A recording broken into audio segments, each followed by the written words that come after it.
Berangkat dari beberapa keterangan yang telah kami sampaikan pada video-video sebelumnya, lalu kemudian kita menengok kepada realita yang ada di sekeliling kita. Bagaimana dengan kasus yang banyak terjadi tentang kawin lari?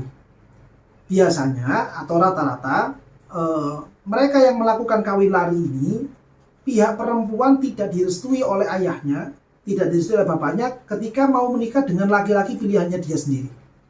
Sehingga karena si perempuan ini sudah terlanjur cinta kepada laki-laki pilihannya dia sendiri dan tidak mendapatkan restu dari orang tuanya, lalu ada kalanya mengambil tindakan kawin lari. Dia lari dari rumahnya ke tempat yang jauh dan jaraknya itu sudah lebih dari masafatul qasar, lebih dari 138 kilo, lebih 240 meter, ya.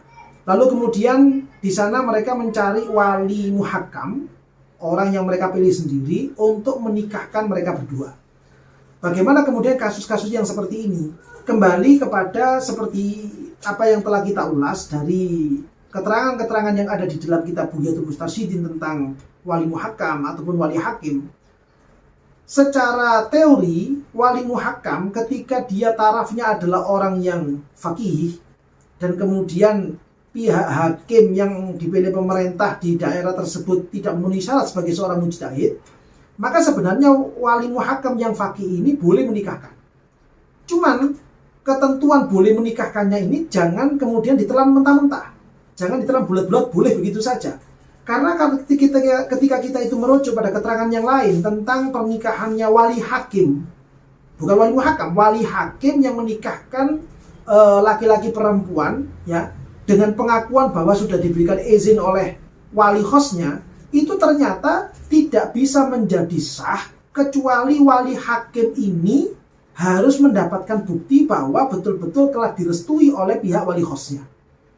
Nah, oleh karena itu, hampir-hampir juga ketika wali muhakkam yang menikahkan ini ternyata tidak mencari bukti, tidak mencari informasi lebih lanjut tentang kerestuan orang tua pihak perempuannya, maka hampir-hampir juga bisa dikatakan bahwa pernikahan mereka juga tidak sah.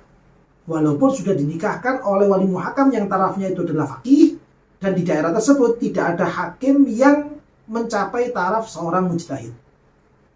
Beda lagi kalau kemudian seandainya dua perempuan, laki-laki perempuan ini datang ke kantor KUA. Maka pasti menurut undang-undangnya seperti sekarang terjadi, sekarang ada, maka pasti mereka berdua akan ditolak oleh pihak KUA. Karena pihak KUA juga tidak mau mengambil risiko.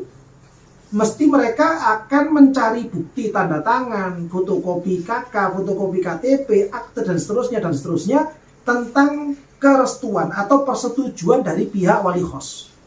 Ketika dua mempelai laki-laki perempuan ini tidak memiliki bukti itu, maka mesti mereka akan merasa tidak akan berhasil ketika mau menikah di tempat KUA atau kepada wali hakim. Sehingga solusinya mereka mencari wali muhakkam. Lah keterangan wali muhakkam, orangnya ini ketika orang yang faqih itu boleh. Cuman saya perlu mengingatkan, bolehnya ini maksudnya harus mencari informasi lebih jauh, informasi lebih mendalam tentang kerestuan dari pihak wali khos dari perempuannya. Jika tidak, maka pernikahannya bisa dikatakan tidak sah.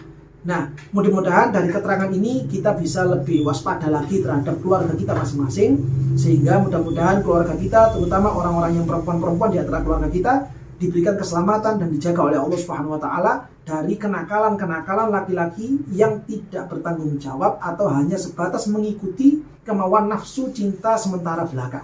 Dan mudah-mudahan kita semuanya dijaga oleh Allah Subhanahu wa taala. Amin ya rabbal alamin.